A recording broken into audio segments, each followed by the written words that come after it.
continuación vamos a ver cómo hacemos una lectura comprensiva de este texto que vemos aquí, y una lectura activa al mismo tiempo que comprensiva. La lectura activa es muy importante, ya que nos va a permitir comprender el texto de manera más profunda.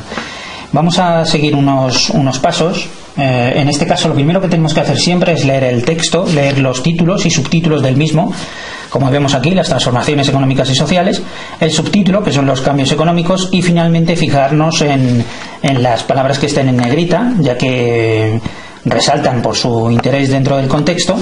El vocabulario, muy importante, un vocabulario que podemos conocer o no.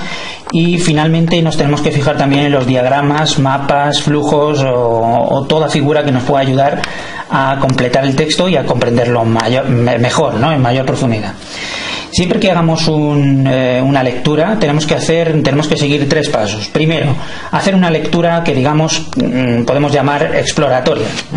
Lo leemos una vez y nos familiaricemos con el texto, con lo que estamos leyendo.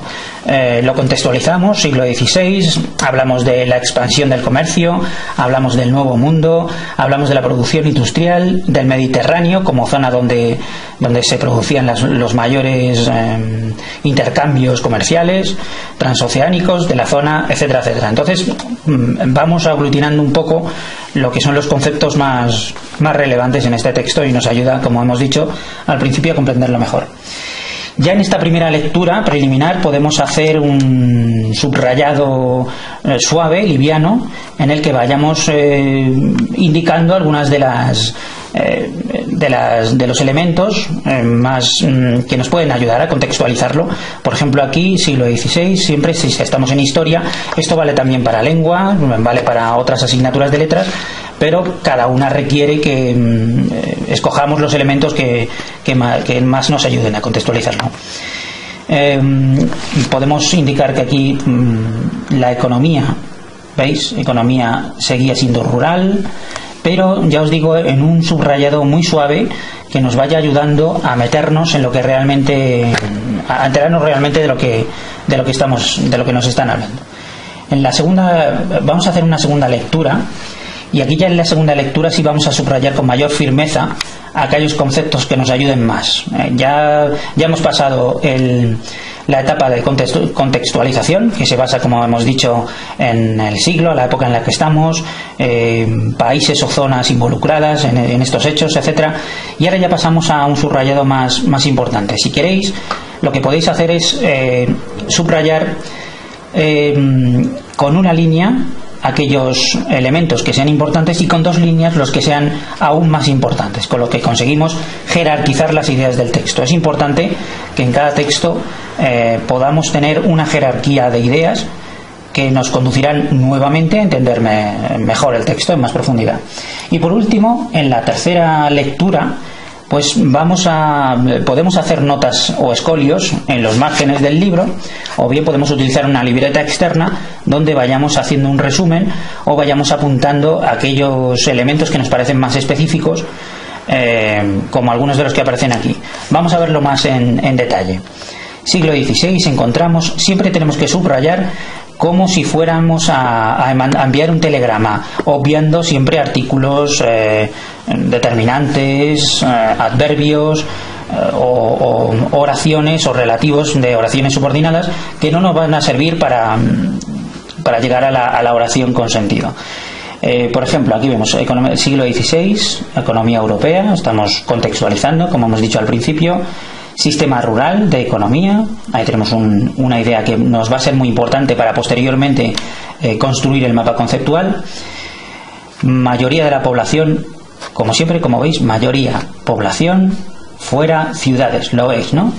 No es necesario la mayoría de la población fuera de las ciudades se dedicaba, no, mayoría población fuera ciudades dedicaba agricultura. Como veis, siempre subrayamos sujeto, verbo, predicado, en ese sentido siempre. A pesar de ello, el descubrimiento del Nuevo Mundo significó la expansión del comercio. Descubrimiento, Nuevo Mundo, expansión de comercio. Es decir, como veis, también en historia vamos secuenciando de esa manera. Causa y consecuencia. Lo veis, causa, descubrimiento del Nuevo Mundo. Consecuencia, expansión del comercio. Lo veis. Siempre con esa dinámica rectora. Por un lado, contextualizar, y por otro lado, dinamizándolo con causa-consecuencia. La producción industrial siguió controlada por los gremios, decimos producción industrial controlada a gremios, como veis, sujeto, verbo, predicado. Ubicados en las ciudades pequeñas, pues ponemos ciudades pequeñas, con mercado. Tener en cuenta siempre el título y los subtítulos, para que si os perdéis subrayando y veáis que alguna de las ideas no os cuadran o os preguntéis ¿será importante o no? Siempre hacemos una alusión al título. Las transformaciones económicas y sociales, los cambios económicos. Por lo tanto, lógicamente es importante hablar de población con mercado, es importante hablar de las industrias, es importante hablar de la expansión del comercio, por supuesto, o del comercio en las distintas ubicaciones de la época. Si seguimos, pues los más importantes fueron el textil, donde destacan Florencia, Inglaterra, Flandes, minería y maderera. Si hablamos de industrias, como estamos hablando de los cambios económicos, los vamos a subrayar con dos líneas: textil, minera y maderera. Lo veis. Y las ciudades las vamos a destacar con una sola línea: Florencia, Inglaterra, Flandes, para que veamos cómo se van jerarquizando las ideas. ¿Veis? Hablamos de cambios económicos, hablamos de expansión de comercio, hablamos de las principales industrias y por último hablamos de los países involucrados y la época, con lo que ya lo tenemos todo, por lo que vamos comprendiendo cada vez en mayor profundidad y con mayor calado este mismo texto.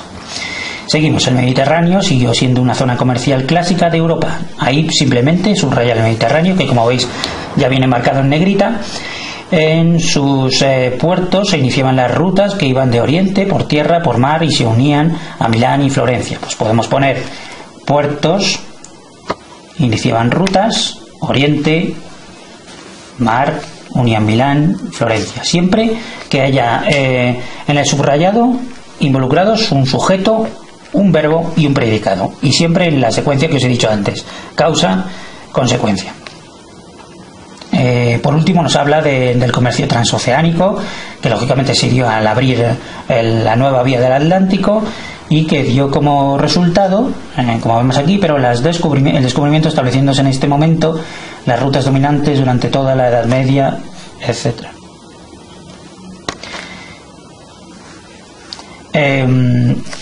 Bueno, como veis, lo que tenemos que conseguir es eso, finalmente. Esto es un ejemplo simplemente para resumir. Fijaos siempre en cada uno de los párrafos, en el título, en el subtítulo, en lo que está destacado, en el vocabulario o en la ayuda que os dé el libro de texto, y en los diagramas o los mapas que haya anexos. No obstante, siempre es bueno que tengáis una libreta y un diccionario, una enciclopedia o algunas fuentes de internet cercanas para comprender mayormente el texto con mayor profundidad. Las técnicas, por fin, de subrayado, realmente digamos que esto es el subrayado junto con la lectura comprensiva y la lectura activa. Si veis, cuando leemos de manera activa, estamos casi siempre moviendo el lápiz o haciendo anotaciones o cogiendo una libreta, lo que nos ayuda a tener a plantear un esquema más activo y potenciar así la concentración. Si seguís estos pequeños pasos, aplicándolos a historia en este caso, como veis en el ejemplo, o a cualquier asignatura de letras, conseguiréis una comprensión más profunda y más específica del texto y lo podréis memorizar con muchísima mayor facilidad.